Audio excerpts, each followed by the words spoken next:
Welcome to TriMet 101.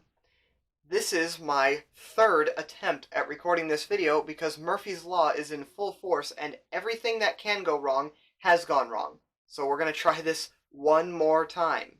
And last thing before we really get into any of this, I do want to sort of apologize for last week's video about the audio not being so great. Let me show you something. This is the camera I normally use for this channel. It's a Panasonic camcorder. And it has been acting weird. And I don't really need to get into this. I might actually make a separate video about it on my Zombies Act channel because it's not related to transit at all, if you want to know more about it. So I'm using a different camera for these, and the audio is not as good. So I'm trying a couple of things here. I'm recording with my Rode shotgun microphone, if you can hear that. Hopefully you can hear that. And as a backup, in case that's not working, I'm also using my voice recorder. So hopefully this works. But anyways, on with the actual rest of the video now. No, I didn't forget to make this video. What was released a few months ago, the proposed changes, were just a draft.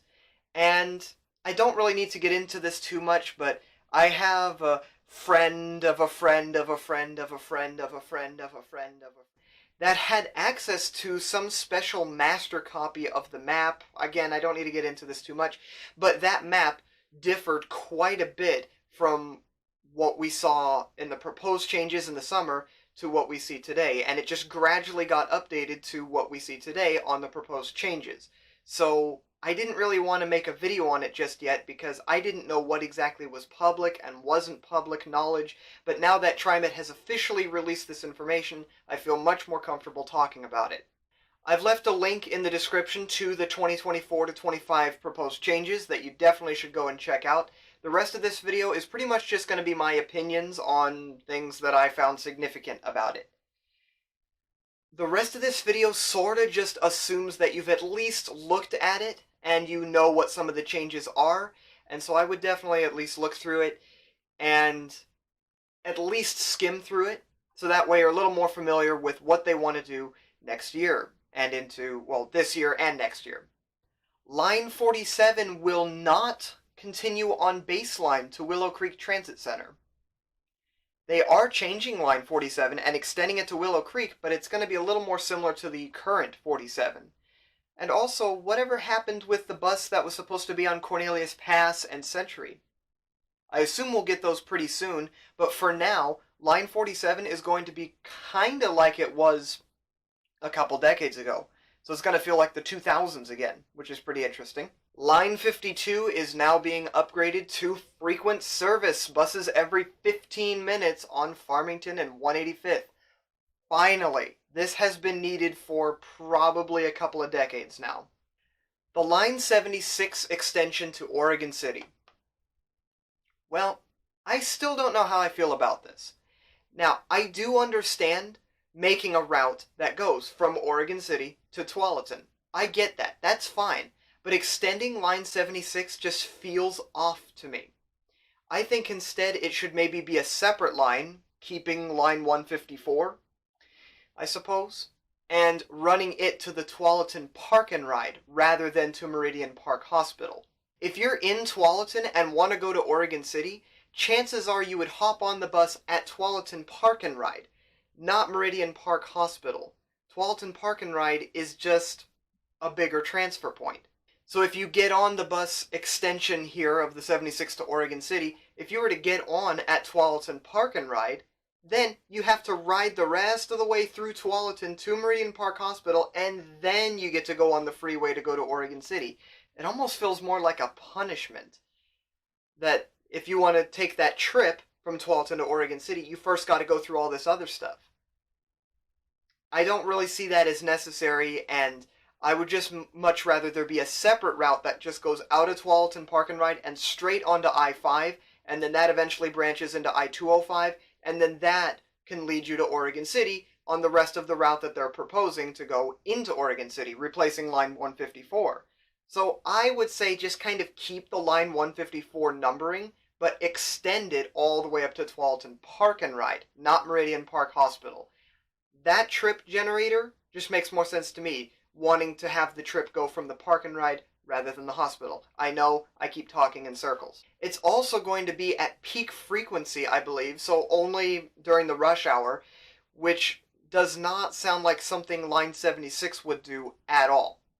It just seems very weird. It just seems like they're tacking on something that just doesn't make a whole lot of sense.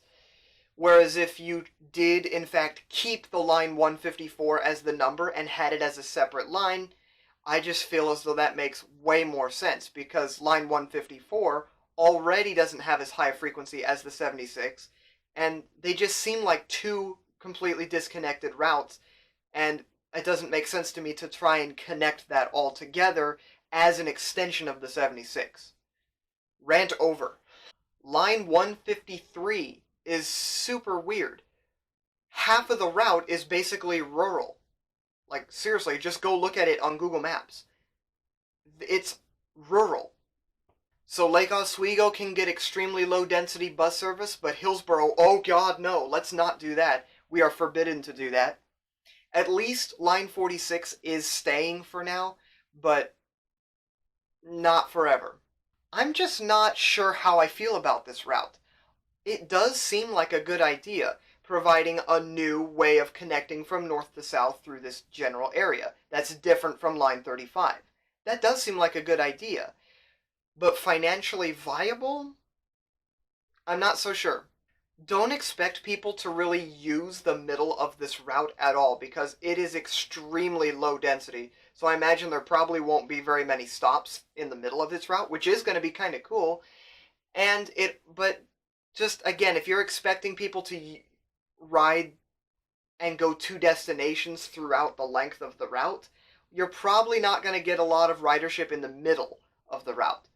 But I do like that it connects Lake Oswego to West Linn to Oregon City in a different way to today's Line 35 service. West Linn does need more bus service, so it's kind of a weird situation. Line 96 has good news and bad news. Let's start with the bad news. I-5 service is going away. All of the I-5 service between Tualatin and downtown Portland is going to be removed. That kind of sucks. But brand new all-day service is going to start up instead on Boones Ferry Road. So the bus will now go, still just much the same, starts at Commerce Circle, goes to Tualatin Park and Ride, but instead now goes onto Boones Ferry Road, and then goes down McNary Road, kind of sort of taking over today's Line 38, or at least a chunk of it, but then going all the way to PCC Sylvania, and then to Barber Transit Center, which is pretty interesting, now having finally more service to Barber Transit Center. That's not just Barber Boulevard. But the most exciting sentence I've said so far is yet to come, because during peak travel times, Line 96 will be extended to downtown Portland on the Barber Corridor, just like the old Line 94 was. So I don't know if it's going to be express like Line 94. I really hope it is, but I guess we'll see. I don't want to overdo it with the snark, but I would really like all these TriMet route planners that are planning this whole Forward Together thing to look up a word in the dictionary. It's called express. You guys keep removing express options and express routes, and it's really starting to hurt the bus experience, because now it takes longer for more people to get to their destinations. Removing express options will never be a good idea, and so having Line 96 layering on top of the 12 on Barber Boulevard, so they're both providing service to Portland on Barber, it makes sense for the 96 to have the express option, so that maybe there's only a stop at Barber and Bertha, and maybe one at Barber and Hamilton, but I don't know if I'd necessarily recommend that. I assume the route is also going to turn around using the Jefferson and Columbia couplet all the way to 10th Avenue, but I guess we'll see. I don't know if I should tell you this, but there was also a proposal to extend Line 97 up this way. This is not really public knowledge, but it's kind of similar going up Boones Ferry Road, but it more so takes over Line 37, adding all-day service. I'm really excited for this all-day service thing for this whole area. So, pretty exciting changes coming up. Lines 31, 32, and 79. It seems as though TriMet is just kind of shuffling the routes around in Oregon City. It's almost like the planners got bored and just started shuffling the different destinations around, and I don't really get it. But I will say, if ridership increases, then I guess you've done your job. You guys know way more than I do, so there's probably a method to all of this, but I thought I'd point it out because I thought it was weird. Line 40 is not going to the Fuller Road Max station anymore, apparently, or at least according to this map, and will instead end at the Johnson Creek Max Orange Line station. I assume if we wait a little bit longer, then it will actually go all the way out to here. And yes, the number has changed a lot. It morphed from line 5 to line 7 for some reason, and now it seems as though we've settled on the line number being 40, which I actually think is kind of cool. It's sort of a callback to the early 2000s or so when TriMet was running a line 40 on Tacoma Street. So it's nothing new, it's just maybe a 2-decade hiatus, but line 40 was Tacoma's original bus, which is kind of a fun fact that there's probably 5 people out here that knew already.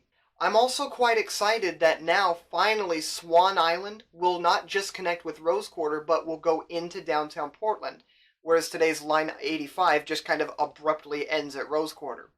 So this is quite cool that there will finally be connections to downtown Portland, and then additional service all the way across the Selwood Bridge all day long, rather than rush hour only with today's Line 99. So it's sort of going to be a combination of today's lines 85 and 99, but they will run 7 days a week, all day long, which is really cool. Finally, the Selwood Bridge gets service all day. And I imagine TriMet is going to run this new Line 40 much later into the night, so it probably will not make sense anymore for Eco Shuttle to run the Swan Island Evening Shuttle, because they just won't have to. And so then they could save some of the operators that they had for that and put them somewhere else, maybe to the Lewis and Clark Pioneer Express. Lines 25 and 81 off on the east side are also getting better service. Line 25 will actually now probably run 7 days a week and better than hourly, which is nice. And Line 81 will now finally run on weekends.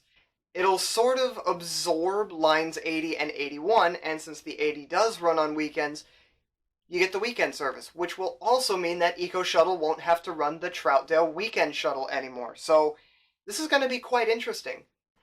I also like Line 86 and how it's providing more service to Relay Resources on 148th Avenue. This is a pretty smart move because right now it's just Line 87 on Airport Way that just detours into there only for a couple of trips.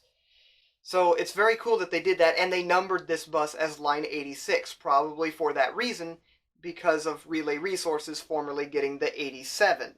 So, pretty smart move there. And speaking of Line 87, I also like that it will now serve the Park Row Summer Transit Center, because right now it kind of just goes right by it, and it seems like a missed opportunity. So, it just makes sense. Line 17 will now run every 15 minutes during the rush hour for the entire length of the line, which is pretty cool. And then I guess the rest of the day and on weekends will probably be similar to today. From downtown Portland to Holgate and 122nd, you still get the service every 15 minutes, but every other bus continues north of downtown Portland and over to the east side there.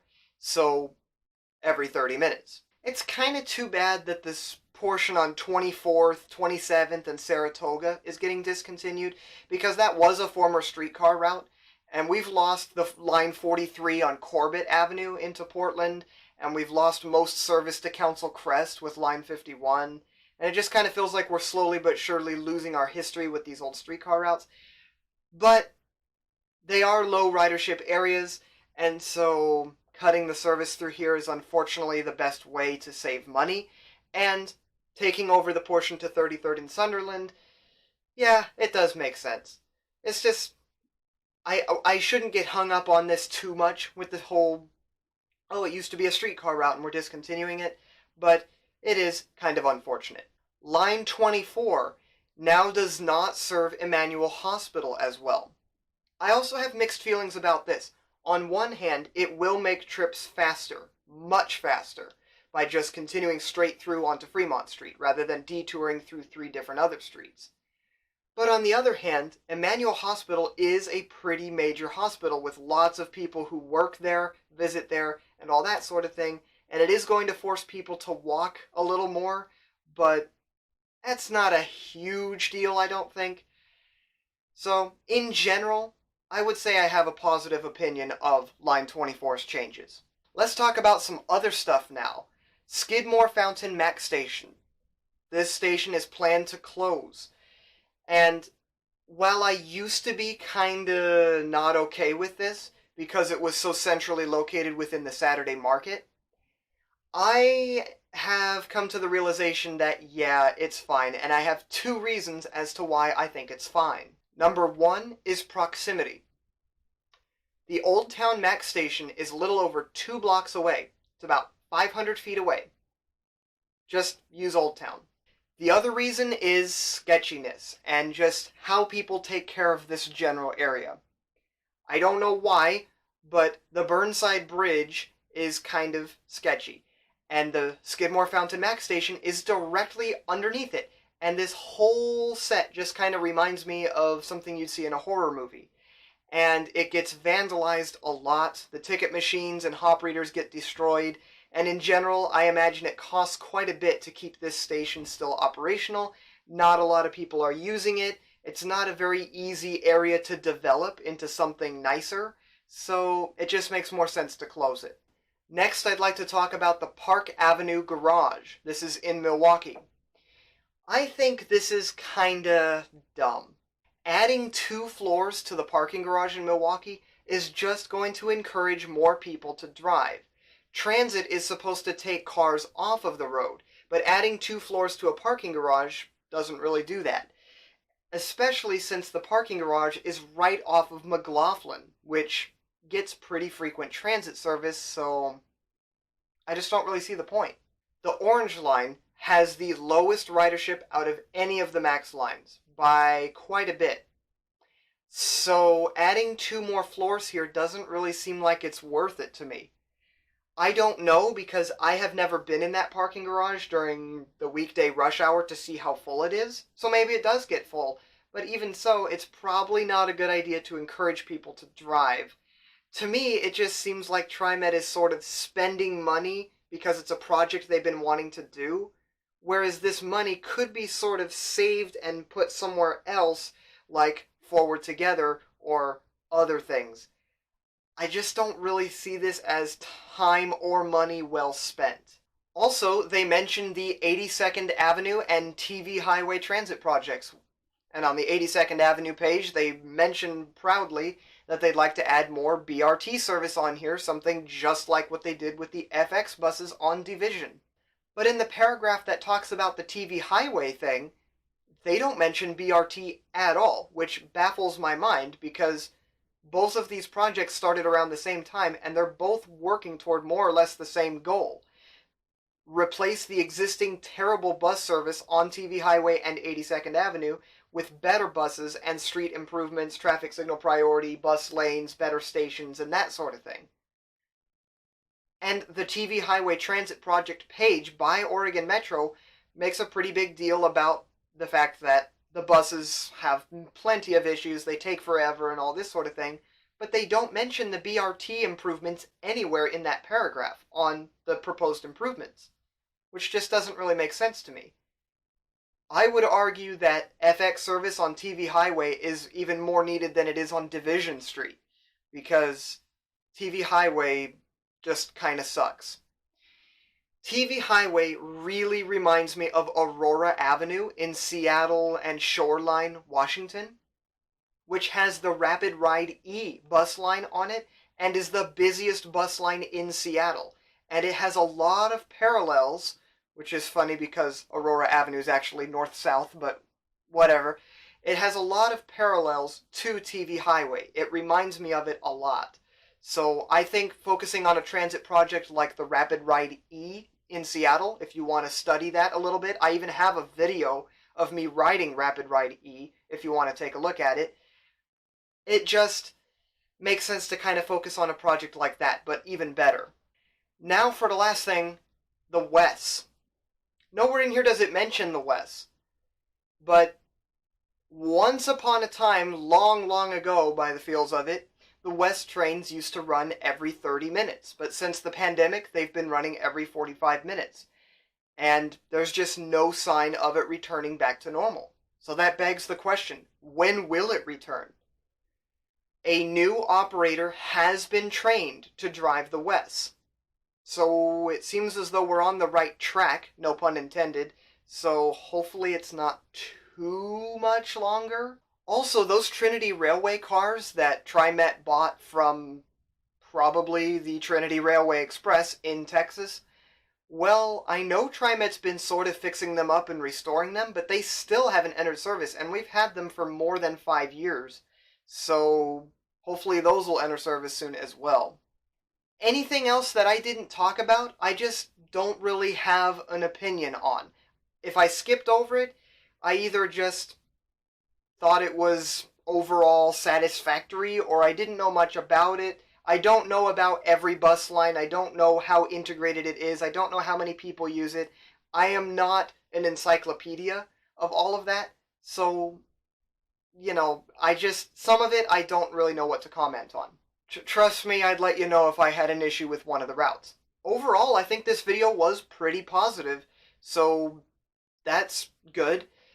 You have until February 11th to submit your comments on TriMet's website, so I'll leave a link, like I said, down below. If you scroll through it far enough, you'll get to this big box where you can check a bunch of different routes and just talk about them and what you think.